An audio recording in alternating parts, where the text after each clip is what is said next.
Welcome to the Nut Gallery Review. We're bringing you the news on the media that shapes your world. Welcome to episode 176. I'm Jason Schulte. I'm Sean McFadden. We're still missing Mike. He has a small being that he's got to care for, and we're hoping to get him back on the air next month. That's right. He's in player 3 for his baseball lineup, so we'll see. Just real quick, I wanted to open with they're planning to make an Ace Ventura 3. No. That's my response. It's going to be done by the same people that were behind Sonic. Which I just saw. Did you see that at all? I did. I enjoyed it. I thought it was a good movie.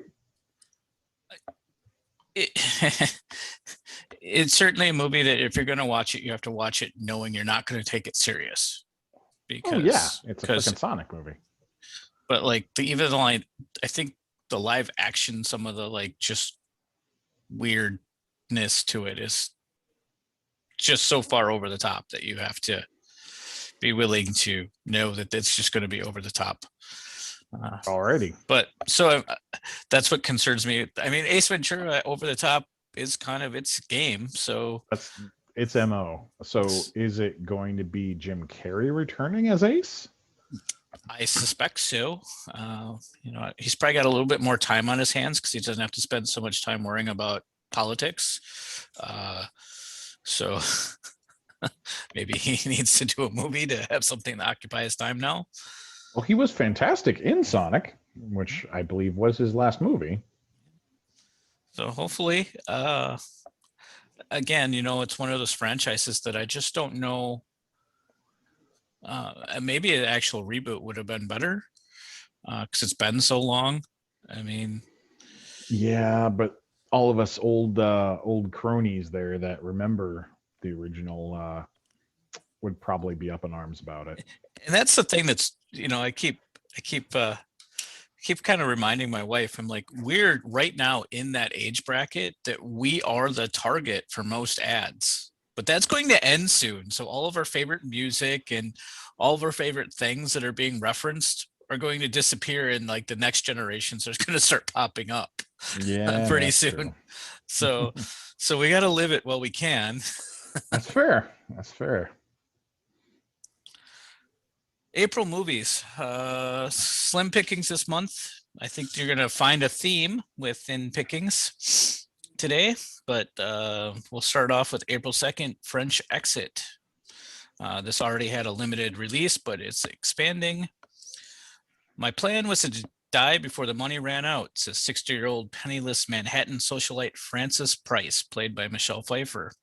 But things didn't go as planned. Her husband Franklin has been dead for 12 years, and with his vast inheritance gone, she cashes in on the last of her possessions and resolves to live out her twilight days anonymously in a borrowed apartment in Paris, accompanied by her directionless son Malcolm and a cat named Small Frank. It was throwing me off. A cat named Small Frank, who may or may not embody the spirit of Frances's dead husband. Oh boy. Go on. Well, all right, right on to April 9th then, Voyagers.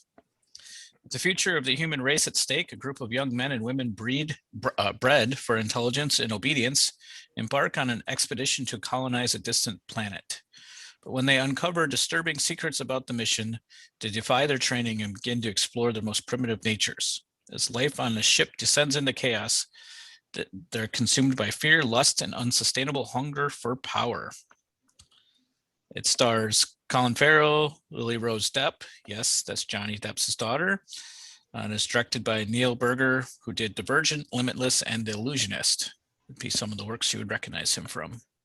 Sounds interesting. Yeah, it sounds like a couple things that have been released recently that kind of mashed together. I mean,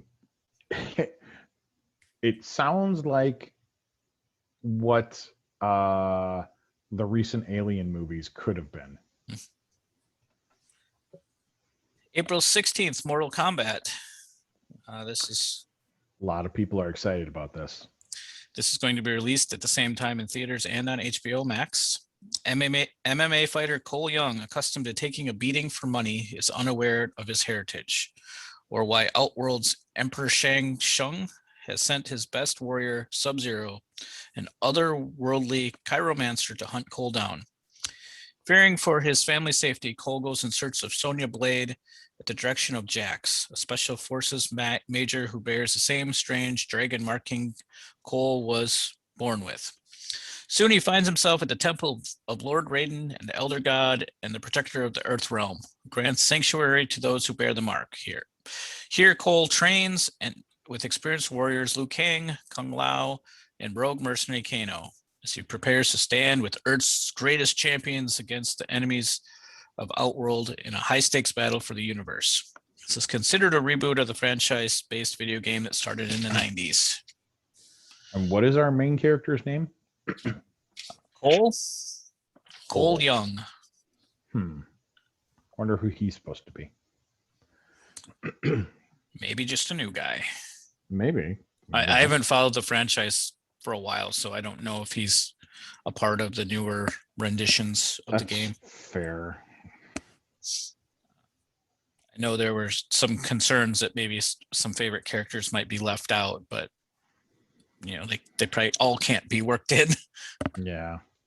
Well, it's just a little strange that we have a character called Cole and we have so many existing characters. Yeah. But, well, I know it's exciting. I know there's a lot of, surprisingly, I was working with some college age students in my job, and we were talking about this, and they were very excited. Like, I didn't realize that Mortal Kombat was a multi-generational franchise at this point, and they were very excited that they were getting a movie that wasn't 20 years old or whatever it is. And so that was kind of refreshing to hear that it's kind of transcended into newer generations or younger generations. Well, I mean, they're still churning out the games, and honestly, they're far prettier than anything you and I played back in the day. So my son loves Mortal Kombat 2. Really? Yeah. Like the old Genesis days, eh? Yeah. Yeah, I'll bring it up in the video game section because I think we'll have time. The Asset on April 23rd involves two of the world's best assassins, Rembrandt and Anna, who share a mysterious past from Vietnam. For years, they've been competing for high-profile contracts around the globe. Anna and Rembrandt must form an unlikely alliance when Anna's mentor is murdered. They travel to Vietnam to find the killer. It stars Maggie Q, Samuel L. Jackson, and Michael Keaton. It is directed by Martin Campbell, who also directed The Foreigner, Green Lantern, Edge of Darkness, Casino Royale, and The Legend of Zorro. So a few hits and misses in there. Yeah. Maybe not all his fault, but that is true. So that's our April list. So it's pretty short. All right then. Again, theaters still aren't on full reboot mode, so still limited showings, and I think that means limited releases. It makes sense for a little while yet. Though, Disney announced that Black Widow will go in theaters as planned. In May, correct? Yes, in May. Okay. And then there's a few sprinklings over the summer of big releases coming out, but I don't, that it's not to the level it used to be. And granted, I think we're seeing this month particularly just how much limited we are in what can be released, just because stuff hasn't been being made. Well, yeah, people have been, in the whole COVID life for a while now, and I think for a while a lot of movie studios were just releasing some of their, how shall I call this, backlog. backlog list. That's a great way to say it nicely. Releasing their backlog because there's no real competition right now except other studios' backlog. So, yeah. So these are intentional. Yep. At least two or three of these were definitely intentional releases now, not just backlogs. So hope on the horizon, anyways. Fingers crossed. DVD releases. DVD releases also very slim, guys. Like when I saw how little was actually coming out, I was a little shocked. So first off, we have Barb and Star go to Vista Del Mar with Kristen Wiig. Really, it's just a comedy about two awkward friends going on a vacation. And that's the whole premise of it, really. Giants Being Lonely, a foreign film, I believe it's Italian. Two boys coming of age in the American South dealing with the benefits of being on the popular high school baseball team. And then we jump to the week of April 20th, and we have Crisis, who has a lot of big names attached to it, but the big two are Gary Oldman and Armie Hammer. And it's various stories about the drug crisis. Gary Oldman seems to be some sort of federal agent working on things. I might mess up her name. Evangeline Lilly is trying to track down her son, who she believes one of the local dealers has had her or had him pushing drugs and everything like that. We have Body Brokers also that week. Two junkies work the rehab system for profit, essentially getting other people into the rehab center and taking a cut of the money. And then our final movie is week of April 27th, and it's Vanquish, starring Ruby Rose and Morgan Freeman.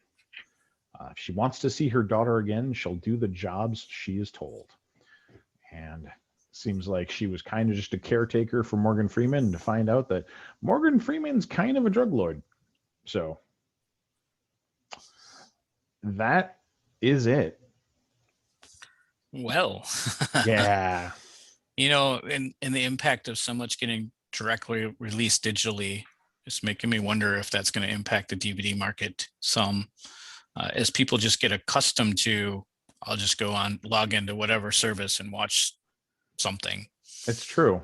It's true. Because it does seem odd that it's that slim.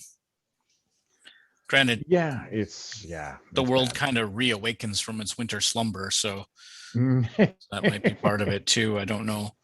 I guess it'll be stay tuned to our podcast, and as this continues to unfold, and we see that are being developed out of this. Yeah. Wait, I've always wanted to do this. This just in. Stay tuned. Doesn't that contradict? Never mind. Video games, then. Video games. All right. A little bit longer list here, but not over much. We have Outriders for PS5, Xbox systems, PlayStation. It's basically coming out on everything except Nintendo on April 1st.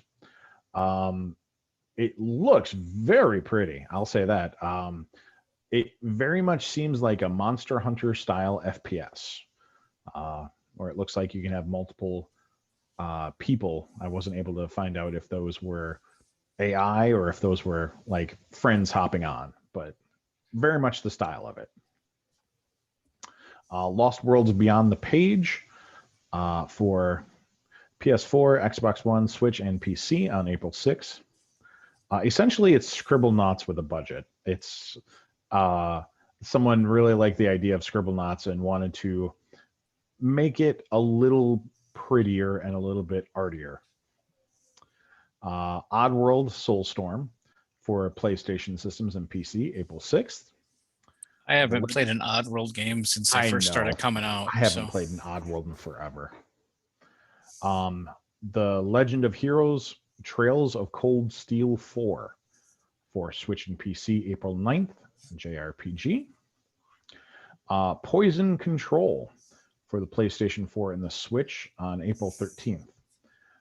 Style of Persona, kind of with a dash of Splatoon. I will say, though, I wasn't able to find a trailer on their own website, and it gave very little information on Poison Control's official website. I had to hunt down a trailer to see what this was. So that always kind of raises red flags for me. On the 20th, we have MLB The Show 21 coming out to everything except Switch. This is a huge boon for Xbox owners, and actually they're finally getting the show.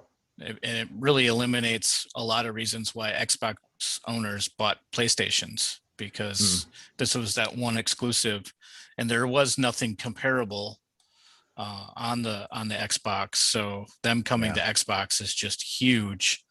I've already told my budgeting agent that we might as well plan on buying that when it comes out, because it's been a long time since we've had a baseball game of that, even near that quality. I think it was back 360 days since we've had one of that quality or equal quality, and now we have an RBI baseball, which is nowhere near the quality.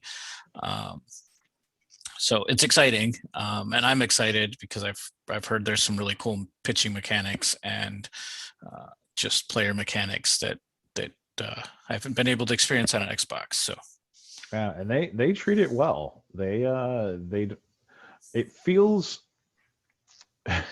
how do I word this properly?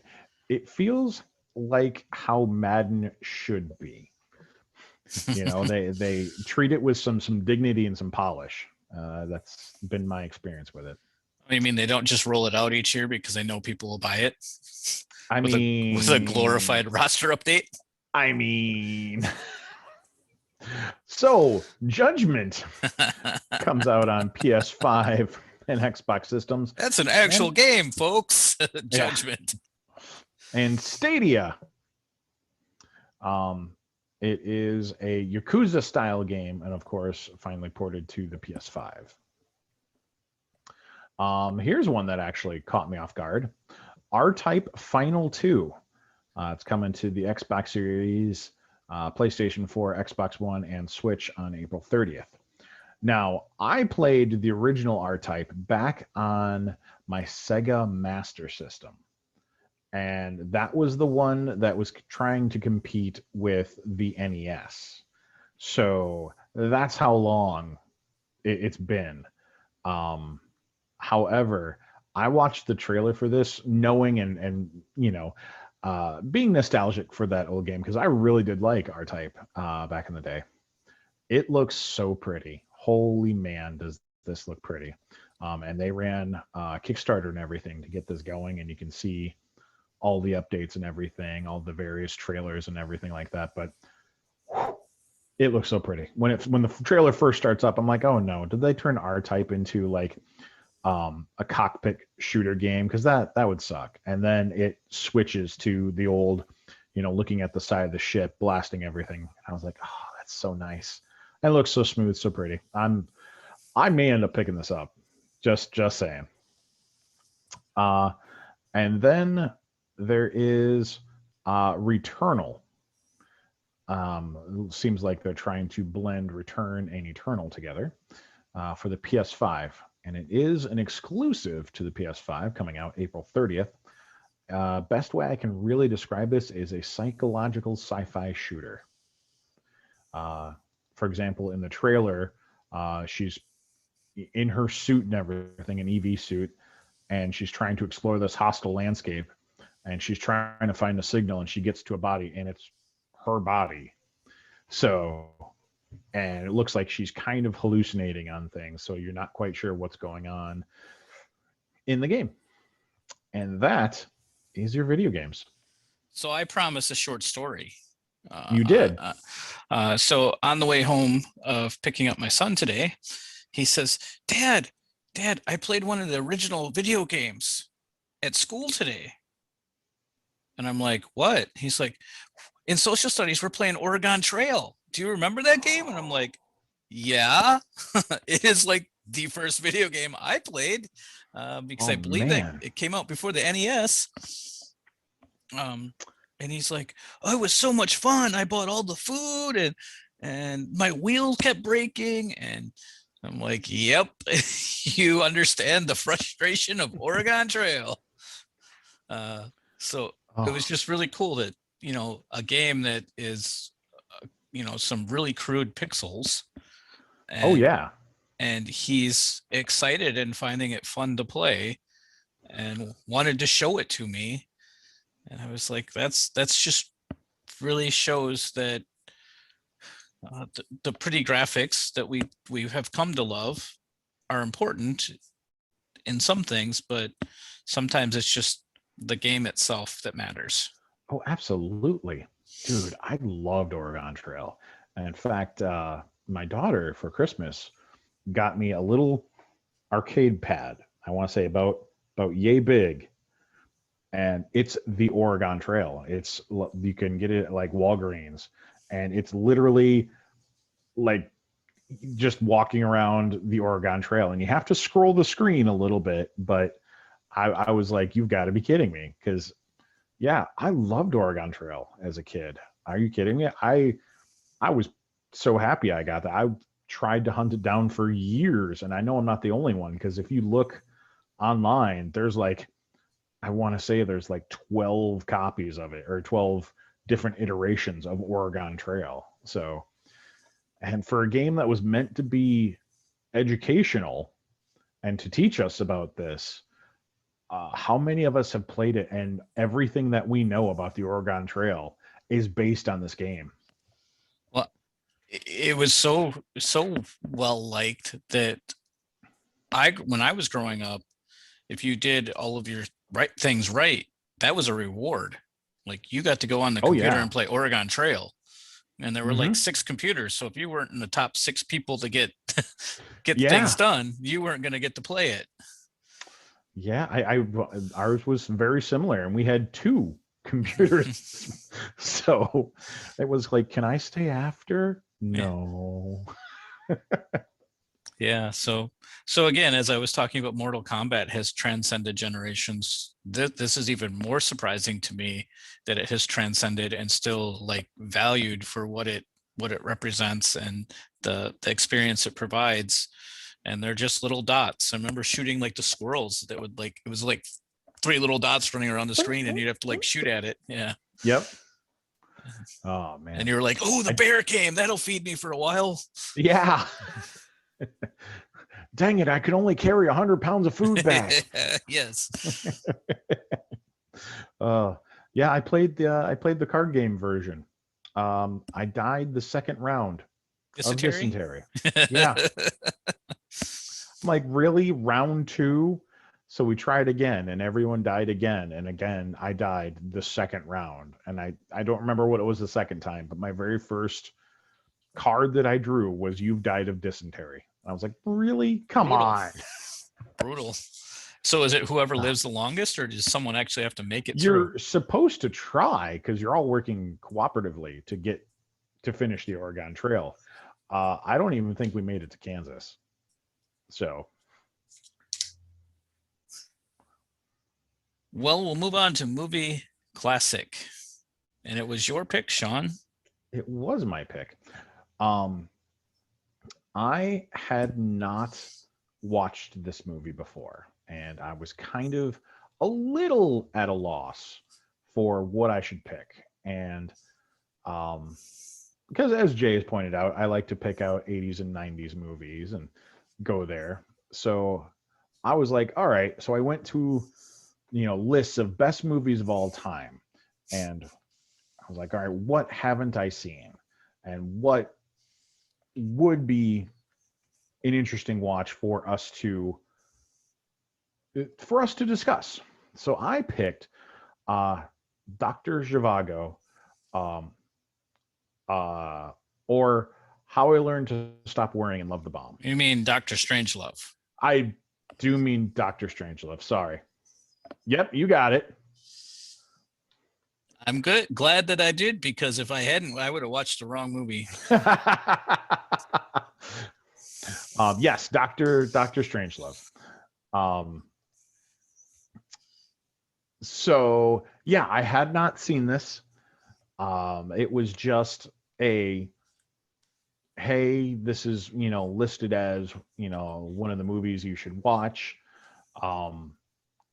The only scene that I knew, and I don't think I'm spoiling anything, is of, the guy riding the nuclear bomb down, waving the cowboy hat. Like I knew that was coming in there, but past that, I had no idea. So do you want me to go first, or you want to go first, Jay? You can just keep on going. It's fine. Okay. So, it was made in 1964. It is black and white.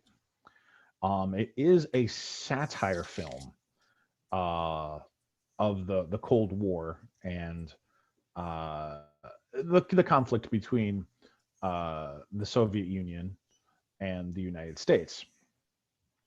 And it takes, honestly, a little bit to you to actually realize that it is a satire, because they play it so straight-faced that you're not really entirely sure.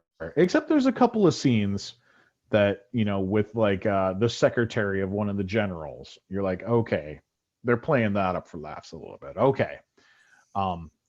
But it's honestly, it's a little, I want to say a little spooky almost. Just because this is a satire film that was made, 60 years ago now, that is still something that you could release shot for shot today and change the names a little bit, and that's still relevant.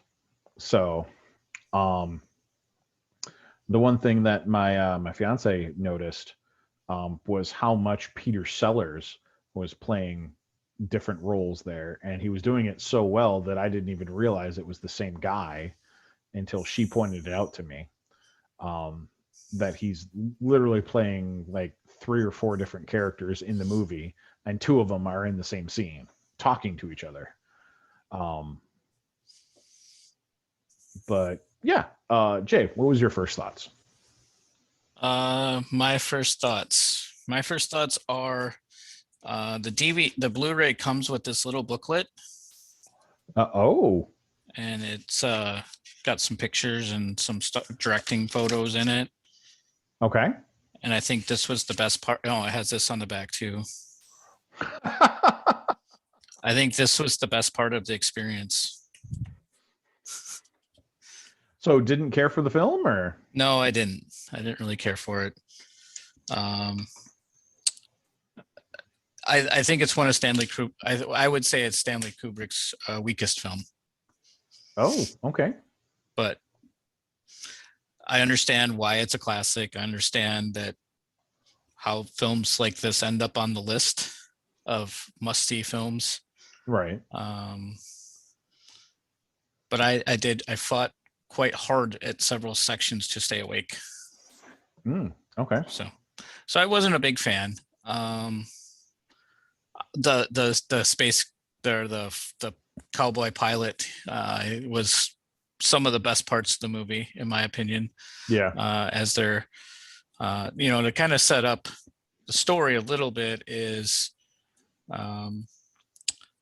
I guess well, you have to put out there that there's a tagline before the movie even starts that says the United States Air Force says that this will never happen and this could never happen.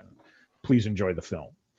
Okay, sure. So what happens though is a base commander basically sets Armageddon in motion by sending all of his nuclear missiles towards Russia.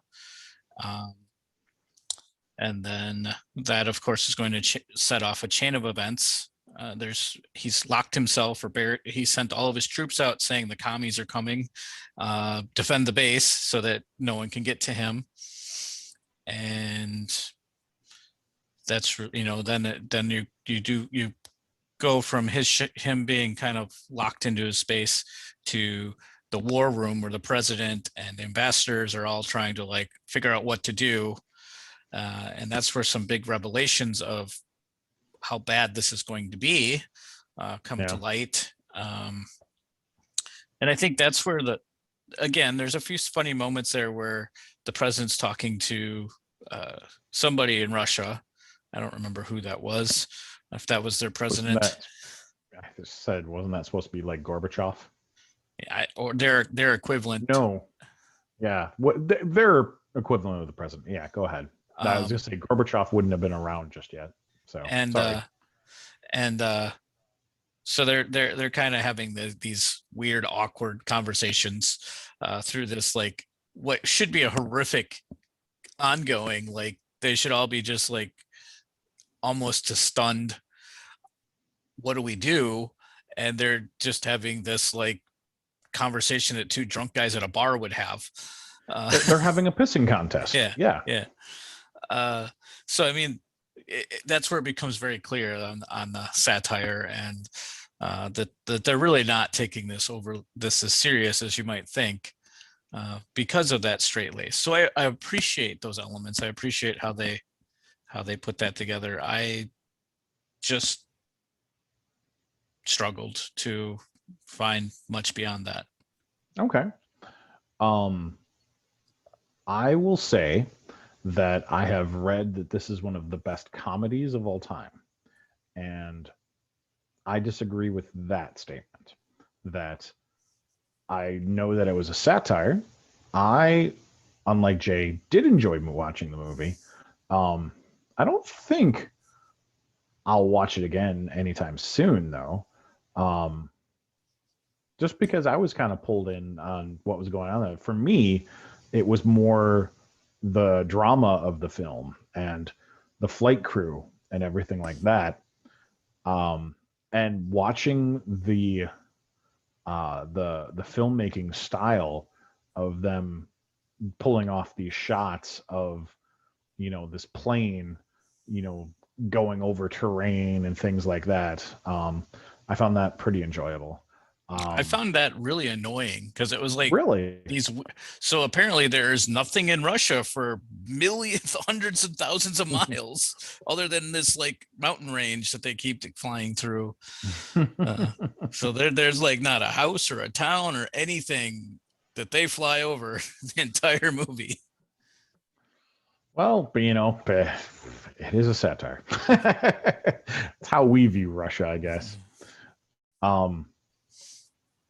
But I enjoyed it. I enjoyed, as you said, the captain of the bomber crew is probably the best character in the whole thing. He has a fair amount of the lines and everything that are the most entertaining. How else do I want to go with this? Peter Sellers evidently got to Eddie Murphy this up and just play as many characters as they'll let him. And I think he did a fantastic job with several of those characters. Those the attaché from the RAF, and the German scientist working for the U.S. were probably my two favorites. I would agree. As he tried valiantly to not give the Zig Heil while he's in the U.S. war room. And his like hand that you could tell that he was he's fighting it with the other one. Yeah. And he's they very much portray him as being like the weapons specialist who didn't quite survive all of his own experiments. Yeah. So it's an interesting movie. I enjoyed it. I don't think it's one of the best comedies of all time, but I think it's an enjoyable movie. And especially just watching for like oh, that's James Earl Jones as a baby, you know. um, and moments like that. I unlike some of the other ones that I felt kind of just got grandfathered in, I would actually say this one is a classic. It's perhaps a bit of a product of its times for the satire of it, but I still enjoyed the movie and I enjoyed it. That's just how I'm going to leave it. I enjoyed the movie. Well, and as we often do, we disagree. And I think that's okay because we are still friends when we get done. And I will disagree that it was, I still would probably put it as one of the weaker films in the Kubrick collection. However, here's the big question. Would you call it a classic? I'm fine with it being a classic. I generally am. We can call just about anything a classic. I mean, we make 80s cars are classics now that you're like, yeah, when I was a kid, everybody had one of those. Oh God. And now we got collector plates on them. Oh, I wasn't feeling old until right then, Jay. Oh, it doesn't it's one thing we can't beat, right? Getting old. All right. What have we been up to lately? Since I think we talked our way right out of our classic. I'm reading Salem's Lot. So I went back to old school Stephen King. Nice. And I had never read Salem's Lot. I vaguely remember watching a movie or something on it, but it has been a while. So I thought, you know what, I'm going to read Salem's Lot. And it's written in classic Stephen King style. There's a lot of setup. Sorry, I was just looking at my bookshelf, seeing if I had Salem's Lot up there. I watched A Quiet Place, the movie where if you make a sound, you'll get killed by aliens. I really struggled with all the plot holes in that. There's a couple. Like, you know. Actually, would you like to hear a funny story about A Quiet Place? Sure. So my fiance was like, hey, let's watch this movie. I was like, okay. So I went and I made some popcorn and I'm getting up there and I'm sitting behind her and I'm rustling up my popcorn, making sure the salt and everything's spread there. And everyone on screen is being very tense about noise. And I'm just in the background going, and she just does the slow turn and looks at me and I go, is this bad? She goes, you're ruining all the tension. I said, oh, sorry. I wish I had popcorn when I watched it. Might have made the experience a little more enjoyable. All right. If we're gonna talk about the crazy loopholes, in A Quiet Place, I was willing to forgive almost everything except for one, and it was the nail going the wrong way through the stair. Yeah.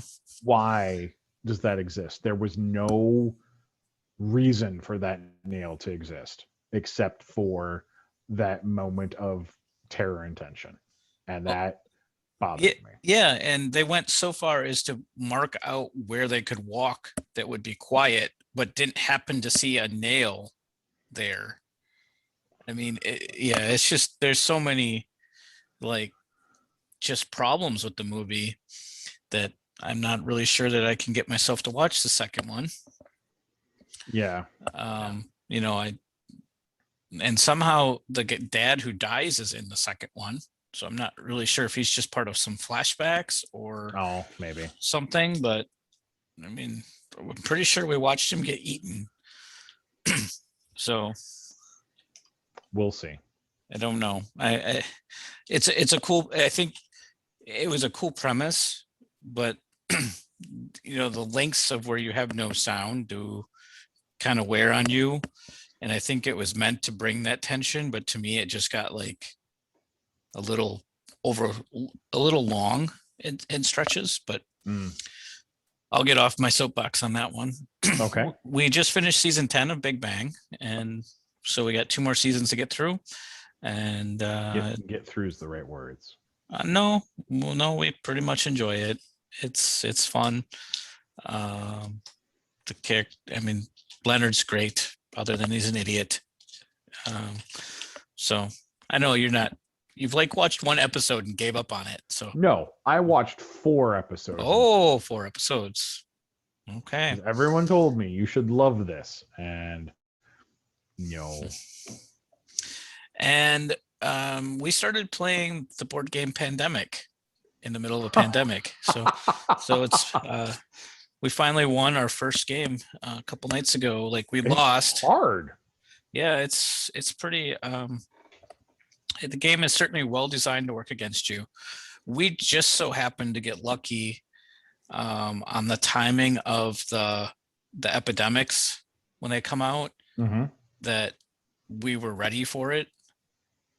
So it was just the spacing on it was just right. Oh man, that we were prepared for it, and we were able to knock out a couple viruses before like it got too bad. And so then that saves you because they get all shuffled back in and put on top. Yeah. And so then you got the 2 gone. You're like, okay, this is kind of like a free pass for a couple of rounds. So it worked out. Everybody. I played that a little bit into the current pandemic, and if I remember correctly, this character is the field medic. Yep. And so my entire job was just running from outbreak to outbreak to contain them. Everyone else could work on the cure, could work on whatever. My job was keeping everything in check. And that's, the game has some great balance that way, and you really have to be working together and balance out your skills and maximize them, or the game's going to kick your butt. Oh yeah. So we've been having some fun with that, and my son again just like was just totally engaged in this game, and there's a lot of games he doesn't necessarily engage in, but that one he engaged in, and then because we lost a couple games, they were both like, we're playing it again, and we're playing it tonight because we got to beat this. so that's cool. Yeah. So yeah, it's been kind of fun. That's about it. I haven't really been able to play many video games this month at this point, and really just been doing a lot of other things. It's finally been nice enough to get out a little bit and catch up on some projects. As far as books, I've been reading the Iron Kingdom's Full Metal Fantasy role-playing game core rules. So I've just been kind of digging into that and enjoying that. It's got a lot of stuff in there. Really enjoying that. As far as video games, I started playing Control, which was our one of our freebies this month. And also Rebel Galaxy Outlaw, which is a prequel to the first game, Rebel Galaxy. And as opposed to being in a ship firing your broadsides and everything, this one is very much more like Starfighter approach. So it's from the cockpit and everything. So it's been an interesting switch. Although the ship that you start in is pretty much a converted garbage scow. So that's always fun. And as far as shows, we've started back up watching Doctor Who and Avatar: The Last Airbender. And that has been our main focuses as far as shows. All right. Well, I think we blabbered on long enough, and I think so. We'll say until next time. Good night, everybody.